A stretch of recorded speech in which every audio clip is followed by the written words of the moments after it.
इस वक्त की बड़ी खबर सामने आ रही है दिल्ली से। आपको बता दें कि चुनाव में मिली करारी हार के बाद अरविंद केजरीवाल ने बड़ा बयान दे दिया है। उनका कहना है कि ये ऊपर वाले की मंशा थी कि हम 10 सालों तक दिल्ली की सत्ता संभाले, लेकिन अब ऊपर वाले की मंशा कुछ और है। उन्होंने कहा कि बस इतना ही। इसी के साथ ही अरविंद केजरीवाल ने कार्यकर्ताओं को संबोधित करते हुए राहुल गांधी और विपक्ष की ओर से लगातार ईवीएम पर उठाए जा रहे सवालों को भी दरकिनार किया है।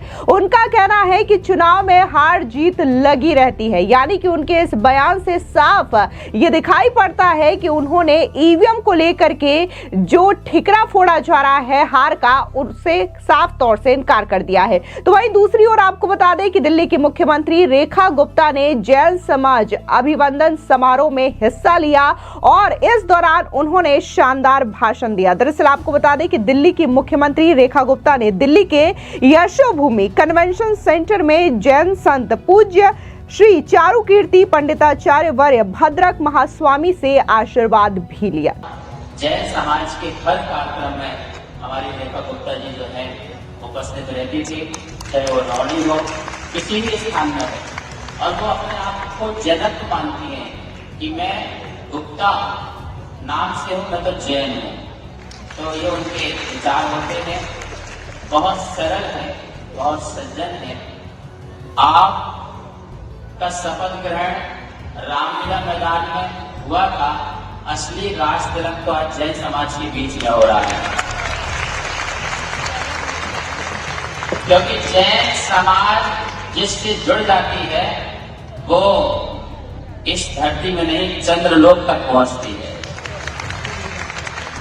जैन समाज सदा सम्मान करना सीखा है, आदर करना सीखा है। जैन समाज वो समाज है जहां पर छोटे छोटे जीव चीटी मकोड़ों का भी सम्मान करती है। और आपको उनके गुरुओं का और समाज का आशीर्वाद मिला है। निश्चित ही मैं कहना चाहूंगा, हमारे माननीय नरेंद्र मोदी जी ने यदि नाम रेखा का दिया है तो अब ऐसी रेखा खींचना कि यहाँ पर अहिंसा सत्य की जीत होती है। ये दिल्ली जो भारत की राजधानी है, वो राजधानी अब वो दिल्ली नहीं, इंद्रप्रस्थ राजधानी कहलाना चाहिए। आपके राज में मुझे विश्वास है, दिल्ली नहीं रहना चाहिए। आपके राज में निश्चित ही मुझे विश्वास है इसका नाम इंद्रप्रस्थ राजधानी हो जाएगा। ये हमारे इतिहास है, ये हमारे भारतीय संस्कृति का इतिहास है। उसे दोहराया जाए, उसे आगे ले जाया जाए। रेखा जी, आप स्वस्थ रहें और आप प्रसन्न रहें। आप इतना कार्य करें यहाँ की समाज के लिए, चाहे उसमें हमारे जैन हो, अजैन हो, कोई भी, सबके लिए आपको कोई भेदभाव नहीं, सबको एक नजर से सबका सहयोग करना है और आपको साथ देना है। मेरा पूरा मंगल आशीर्वाद है आपके लिए। आप हमारे माननीय नरेंद्र मोदी जी और हमारे अमित शाह जी, नड्डा जी, इस सब के निर्देशन में रहकर के आपको दिल्ली को स्वर्ग बनाना है। दरअसल आपको बता दें कि दिल्ली विधानसभा चुनाव के बाद आम आदमी पार्टी के मुखिया अरविंद केजरीवाल ने अपने कार्यकर्ताओं और समर्थकों से कहा कि उन्हें मायूस होने की आवश्यकता नहीं है। दिल्ली में 10 साल पुरानी सत्ता गंवाने के बाद पूर्व मुख्यमंत्री अरविंद केजरीवाल ने अपने आवास से मिलने पहुंचे कार्यकर्ताओं और नेताओं से कहा कि चुनाव में हार जीत लगी रहती है। उन्होंने कहा कि अब उनसे जो भी मिलने आए उसे हंसते हुए आना है। केजरीवाल ने कहा कि ऊपर वाले ने उन्हें सत्ता दी थी और अब उनकी मंशा कुछ और है। अरविंद केजरीवाल ने अपनी पत्नी सुनीता केजरीवाल के साथ बैठकर कार्यकर्ताओं से बातचीत की। अब इसका वीडियो सोशल मीडिया पर वायरल हो रहा है। 7.5 मिनट के इस वीडियो में अरविंद केजरीवाल कार्यकर्ताओं का हौसला बढ़ाते हुए कहते हैं कि सभी ने बहुत अच्छे से ये चुनाव लड़ा और कहीं कोई कसर नहीं छोड़ी है। केजरीवाल ने अपने कार्यकर्ताओं को उत्साहित करते हुए उन्हें चुनाव का हीरो तक बता डाला। पूर्व मुख्यमंत्री अरविंद केजरीवाल ने कहा कि उनके कार्यकर्ताओं को धमकी दी गई, डराया गया, लालच दिया गया, लेकिन वे टूटे नहीं। इतना ही नहीं, अरविंद केजरीवाल ने तो ये तक कह दिया कि वो पैसों की राजनीति करने के लिए नहीं आए थे। खबर मिली थी कि कई सारे एरिया में सोने की चेन बांटी जा रही थी। अगर हमारे पास पैसे होते, हमने पैसे कमाए होते, तो हम हीरे की चेन तक बांट देते। इतना ही नहीं, केजरीवाल ने कहा कि चाहे जितना टाइम लगे, राजनीति को साफ करना है और इस गुंडागर्दी और पैसे के बल पर जब चुनाव लड़े और जीते जाते हैं तो हमने 2 चुनाव जीत करके दिखाए, आगे भी जीत कर दिखाएंगे। ईमानदारी, बिना पैसे के, बिना गुंडागर्दी और शराफत से जीत कर दिखाएंगे। दूसरी बात, 2010 में केजरीवाल को कोई नहीं जानता था इस देश में, लेकिन 2011 में अन्ना आंदोलन हुआ, 2012 में पार्टी बनी और 2013 में सरकार बन गई। कोई सोच भी नहीं सकता था कि एक नई पार्टी आएगी और सरकार बन जाएगी। कुछ तो ऊपर वाले का चमत्कार था। ऊपर वाले ने कहा कि दिल्ली की जिम्मेदारी संभालो। हमने ऊपर वाले की आज्ञा मानी। 10 साल में हमने ऐसे ऐसे काम किए जो कि पार्टियां 75 साल में नहीं कर पाई। अब ऊपर वाले की मंशा अलग थी। उसने कहा कि भाई बस इतना ही था। केजरीवाल ने अपने कार्यकर्ताओं से कहा कि वे लोगों की सेवा करना न छोड़े। इतना ही नहीं, उनका कहना है कि अब वो पंजाब की तैयारी करेंगे और दिल्ली के जो कार्यकर्ता हैं उन्हें पंजाब भी ले जाएंगे। ये जो संबोधन है अरविंद केजरीवाल का, वो सोशल मीडिया पर वायरल हो रहा है और कहीं ना कहीं अरविंद केजरीवाल ने साफ तौर से कहा कि चुनाव में हार जीत लगी रहती है, ऐसे में उनके कार्यकर्ताओं को मायूस होने की आवश्यकता नहीं है। यानी कि अरविंद केजरीवाल दिल्ली में मिली करारी हार को स्वीकार चुके हैं और उन्होंने ईवीएम पर किसी भी तरीके का कोई ठिकरा नहीं फोड़ा है। लेकिन वहीं दूसरी ओर बात अगर हम कांग्रेस पार्टी की करें या फिर अन्य विपक्षी दलों की करें तो कहीं ना कहीं जब चुनावों में करारी शिकस्त मिलती है तो वो सीधे तौर पर इस हार को लेकर के अपना आत्ममंथन नहीं करते, बल्कि सीधे जो हार का ठिकरा है वो ईवीएम पर फोड़ देते हैं। अभी कई सारे इलेक्शंस में ये चीजें देखने को मिली है, फिर चाहे वो हरियाणा का चुनाव हो, महाराष्ट्र का चुनाव हो। इन चुनावों में जब कांग्रेस पार्टी को करारी हार का सामना करना पड़ा तो उन्होंने ईवीएम पर दोष मढ़ना शुरू कर दिया। ईवीएम ही नहीं, महाराष्ट्र में तो एक और नया मुद्दा देखने को मिला जहां पर उन्होंने ये तक कह दिया कि वोटर लिस्ट में धांधली हुई है, वोटर जो है वो बोगस वोटर हैं और उनके जरिए बीजेपी चुनाव जीती है। लेकिन यहां पर अरविंद केजरीवाल ने साफ तौर से ईवीएम और बोगस वोटर की जो थ्योरी चलाई जा रही है उसको दरकिनार किया है। तो वहीं दूसरी ओर आपको बता दें कि दिल्ली की मुख्यमंत्री रेखा गुप्ता जब से मुख्यमंत्री बनी है तब से उनके ताबड़तोड़ एक्शंस देखने को मिल रहे हैं। लगातार वो कई जगहों पर जा रही है, अपने कार्यकर्ताओं समर्थकों से मिल रही है और इसी के साथ ही उन्होंने जैन समारोह में हिस्सा लिया जहां पर उन्होंने जैन संत गुरु का आशीर्वाद भी लिया। इस दौरान उन्होंने शानदार भाषण भी दिया। क्या कुछ उन्होंने कहा, सुनिए उनका ये बयान। परम आदरणीय प्रातः वंदनीय प्रज्ञा सागर जी मुनिवर के समक्ष मैं खड़ी हूँ। आज का ये कार्यक्रम गुरुजी मुझे ऐसा लग रहा है कि जैसे मुझे आशीर्वाद देने के लिए ही प्रभु ने पहले से आयोजित किया हो।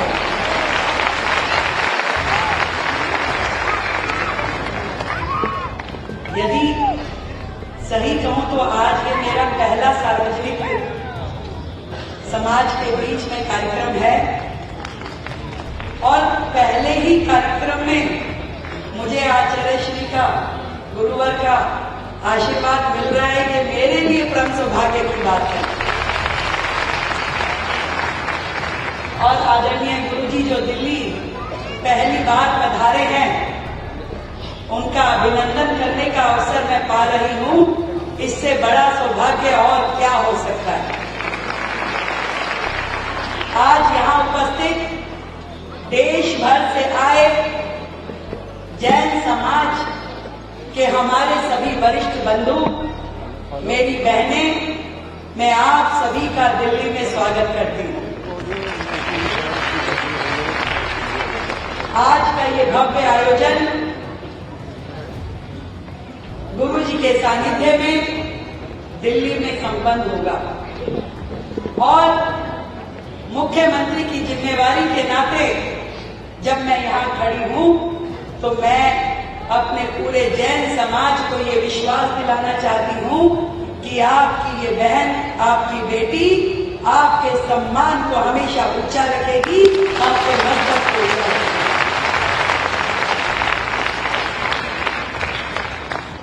जो विश्वास समाज ने मुझ में दर्शाया है, मैं धन्यवाद करना चाहूंगी अपने शालीमार बाग पीतमपुरा के समाज के प्रबुद्धजन जो यहाँ उपस्थित हैं, उनका भी जो कंधे से कंधा मिला करके आज से लेकर के 30 वर्षों का जो मेरा राजनीतिक सफर गुरुजी रहा, उसमें हमेशा मुझे आशीर्वाद दिया। और मैं सौभाग्यशाली इतनी रही कि जब चुनाव इस बार का शुरू हुआ तो परम पूजनीय गुप्ती सागर जी महाराज का पीतमपुरा में पदार्पण हुआ और पंच कल्याणक उत्सव पीतमपुरा में बड़े जोरों शोरों से मनाया गया। और उनके आशीर्वाद से शुरू होके आज आपके आशीर्वाद तक जो ये सफर रहा, मुझे नहीं मालूम कि मन में विधायक की इच्छा लेके मैं चली थी, कब आपने मुझे ये जिम्मेवारी दिल्ली की सौंप दी। मैं चरणों में बहुत बहुत प्रणाम करती हूँ। आज मंच पे बहुत ही आदरणीय वरिष्ठ जन सब यहाँ बैठे हैं। मेरे गार्जियन कहूं आदरणीय सुरेश जैन जी, जब मैं विद्यार्थी परिषद में जुड़ी थी और कॉलेज जीवन से संगठन का काम करना शुरू हुई, तब से आदरणीय सुरेश जैन जी ने गार्जियन के नाते मुझे आशीर्वाद दिया। आज उनके सामने मैं यहाँ मंच पे आज मैं आप सबके समक्ष इतना कहना चाहती हूँ कि जैन समाज जिन भी कार्यों को दिल्ली में सोचता है, उन कार्यों को पूरा करने के लिए हम लोग मिल करके दिल्ली को तैयार करेंगे। और 6 अप्रैल को जो हमारी महावीर जयंती का कार्यक्रम हर वर्ष संसद भवन में होता है, मैं प्रभु चरणों में यही कामना करूंगी कि इस साल भी उस उत्सव को हम बड़े धूमधाम से मनाएं। और 22 अप्रैल को जो आचार्य विद्यानंद मुनिराज जी की 100वीं जन्मतिथि के उपलक्ष्य में आचार्य विद्यानंद प्रज्ञापीठ का भव्य उद्घाटन होगा, वो भी बहुत सुंदर तरीके से संपन्न होगा। आप सभी का आशीर्वाद, स्नेह और मार्गदर्शन मुझे मिलता रहेगा। फिलहाल इस पूरी खबर को लेकर के आपकी क्या राय है, कमेंट सेक्शन में जरूर बताएं। धन्यवाद।